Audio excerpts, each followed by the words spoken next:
Hello everybody and welcome back to the channel. Now, I apologise if I sound a bit funny, I am not very well at the moment, but today we're diving deep into one of the most stylistically bold games of the year, South of Midnight. It's a game that completely nails atmosphere, characters and themes, but stumbles when it comes to keeping the action relatively fun. So let's break it all down. Before we begin though, if you do end up enjoying the video, then please consider subscribing as we are trying to hit 2,000 subscribers by the end of the year, but enough of that nonsense, let's begin with the story.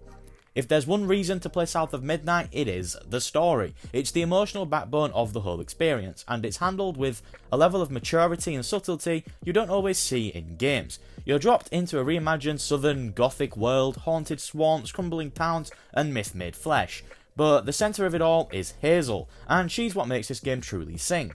Hazel isn't your typical protagonist. She doesn't shout, she doesn't posture, she carries her trauma quietly, but it's always there in her voice, in her body language, in how she reacts to the strange, often hostile world around her. She's grappling with grief, abandonment, and a legacy that's both magical and burdensome. But what's powerful is that her journey isn't about becoming some unstoppable hero, it's about healing.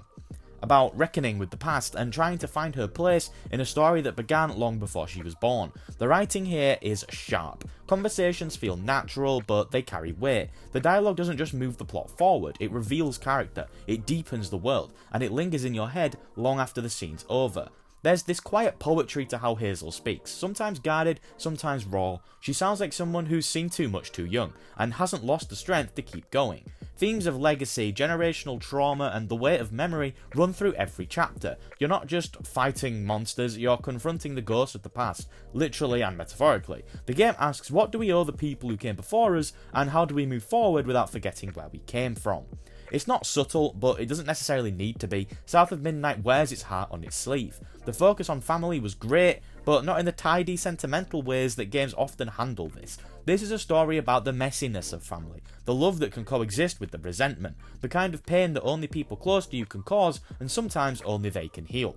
Hazel's journey forces her to confront what she's inherited, not just in terms of magic, but trauma, silence, and unspoken history. The game asks tough questions. What do we owe the people who raised us, even those that possibly failed us? How do we hold space for anger and love at the same time? And through it all, the game centres one clear idea: perseverance. Not in a rise above kind of way, but in the act of facing pain head on. Hazel doesn't get to run from what's hurt her, she has to live with it, speak to it, push through it, and that's what makes her story so powerful. Not that she becomes invincible, but that she keeps going, even when it still hurts. Hazel's quest to save her mum is brilliant, and the fact that it manages to explore the fear of potential grief is really quite powerful. From the moment you load into South of Midnight, it's very clear that this isn't your typical fantasy setting. The presentation is striking, not just in how it looks, but in how it feels. Every corner of the world is designed to pull you into its haunted, humid, and deeply lyrical version of the American South. Let's start with the visuals. The art direction in this game is seriously on another level. There's this painterly, stop-motion look to the characters and environments, like every frame was handcrafted. It gives the world a tactile quality, where even the shadows seem to have a weight to them. The environments are dense with atmosphere, thick with fog, layered with moss, and glowing with strange, otherworldly light. It's not just pretty, it's evocative. You can feel the humidity in the swamps, the stillness of the abandoned homes, the tension in the crooked branches above you. The world feels lived in, weathered, and steeped in history, like the ghosts you meet aren't the only ones stuck in the past. And with that, there's then this way that the game plays with contrast. Vibrant spirit worlds filled with shifting colours and impossible geometry placed against the muted decay of the real world. That duality becomes its own form of storytelling. The visuals don't just serve the plot, they reflect Hazel's emotional state. They're symbolic, layered, and expressive. Character animation deserves a shout out too. Movements are intentionally stylised, a little exaggerated, a little uncanny, and it gives even basic conversations this surreal, dreamlike vibe. It fits the tone perfectly, slightly off kilter, slightly haunted. Now let's talk about the music, because South of Midnight has one of the most textured, emotionally resonant soundtracks of the year. It blends Delta blues, gospel, folk, and ambient dread into something that's both culturally grounded and atmospherically rich. Slight guitar riffs echo across the bayou, melancholy vocals drift through the air like memories, and sometimes silence says even more. The quiet between tracks is just as intentional. The score doesn't just accompany the experience, it amplifies it. Whether you're walking through a ghost town or caught in a quiet moment of reflection, the soundtrack helps underline every emotional beat. Once you hear those trumpets start kicking up a storm, you just have to stop and say, wow. Sound design too plays a huge role. The creak of old wood, the buzz of insects, the distant murmur of spirits, it's all subtle but layered in a way that makes you feel like you're never quite alone. The game understands how to use sound as not just a mechanic, but as a mood. Taken together, the presentation of South of Midnight is more than just a stylistic choice. It's part of the storytelling. Every visual cue, every musical motif, every moment of silence is helping you understand Hazel's world and her place in it. It's immersive, expressive, and totally unforgettable. When you contrast this with another game I have recently been playing, Assassin's Creed Shadows. I took a break from Assassin's Creed Shadows to come and play South of Midnight, and the sort of creativity in terms of the presentation is night and day. Assassin's Creed Shadows comes from Ubisoft, a AAA developer with a just far exceeding amount of backing behind it, and it's just so creatively dead compared to the presentation on show in South of Midnight. It's the real difference between what makes a game feel better. It's the vibes, and South of Midnight nails the vibes. But now for a real mixed bag, the gameplay. You've undoubtedly heard about how sloppy the combat is, and look, we'll get to that. But first, I wanted to mention the moments you spend not in combat, because I found these moments really enjoyable.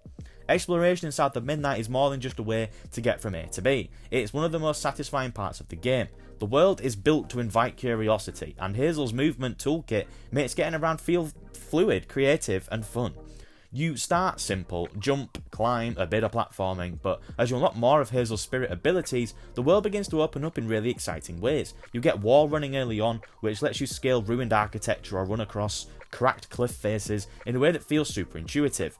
And then there are these wind tunnels, literal streams of spirit energy that let Hazel soar across the map or reach otherwise inaccessible areas. Think of them as like magical zip lines, but way cooler, and you can move up and down, left and right within them.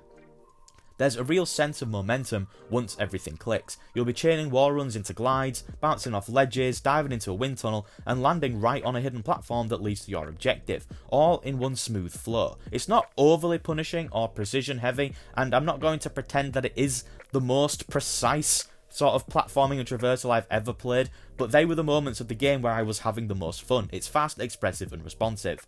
And what's great is that the world rewards your curiosity. Exploration isn't just for scenery, there's real incentive to poke around. You'll find upgrade points that improve Hazel's abilities, and environmental puzzles that open up new traversal routes. What's clever is in how the game hides these secrets in plain sight. You never have to go too far out of your way for any of the exploration. The game is extremely linear. There's always a right way to go. So if you just walk 10 seconds in the other direction, you're almost guaranteed to find something that makes that small trip worth your while. Even outside of the collectibles and the upgrades, the world is just a joy to move through. The way terrain is layered, the environmental storytelling baked into every corner, it all creates this sense of place that's quite hard to shake. It's not just traversal, it's exploration as a form of immersion. Unfortunately, where South of Midnight does start to stumble, and stumble quite hard, is in the combat. It's a shame, because the game opens strong. Your first few encounters feel fine. They're quite slick and they're full of potential. I could see where they were going. At the beginning, Hazel's spectral whip feels quite snappy. You've got these cool elemental abilities tied to your weaving abilities. You've got a fluid dodge mechanic and just enough feedback to make these first few battles feel satisfying. But the deeper you get, the more the system reveals how shallow it really is. Hazel unlocks new powers, sure, but they rarely change the rhythm of combat. It ends up being a game of rinse and repeat. Light attack, dodge, throw in an ability, repeat. That initial spark just fades, and it fades quickly.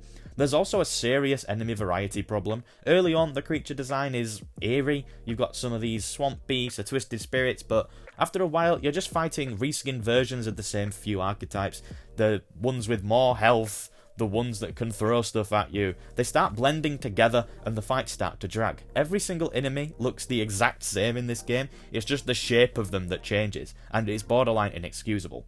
Worse still, the pacing of the combat begins to clash with the rest of the game, which is incredibly well paced. In the back half, enemy encounters become a lot more frequent and longer, and they stretch out what should be emotional or narratively significant moments. You'll finish a beautifully quiet story beat, only to be dumped into yet another wave-based arena that just feels completely disconnected from what's going on in the story. It reminds me a lot of Banisher's Ghost of New Eden, a game with a brilliant story, phenomenal voice acting, and an interesting world, with combat that massively outstays its welcome. South of Midnight unfortunately runs into this same issue, and those late game fights, they feel like filler. You're not learning new strategies, you're not using your abilities in new ways, you're just surviving. It stops being engaging and starts feeling like a chore. It's not broken, it's just uninspired, and in a game where so many other systems, the traversal, the exploration, the storytelling, feel so thoughtful, the combat really sticks out. But here's the thing, as poor as the combat is, it doesn't ruin the experience. South of Midnight isn't a game you'll play because you want snappy third-person action combat. If it is, then I'm sorry to say, you're playing the wrong game, because South of Midnight doesn't have that. It's a game that you play for the vibes, the atmosphere, the characters, the art style. Those are the components of the game that stand out, and when I look back on the time I spent with South of Midnight, that's what I'm going to remember. Thank you for making it to the end of this video. I hope that you did enjoy it. If you did, then please consider leaving a like, as it really does help out. And if you want to see more videos from me, then please consider subscribing, as I mentioned at the start. We are trying to hit 2,000 subscribers by the end of the year. I upload at least one video a week, but for now that is all. Have a nice day, and goodbye.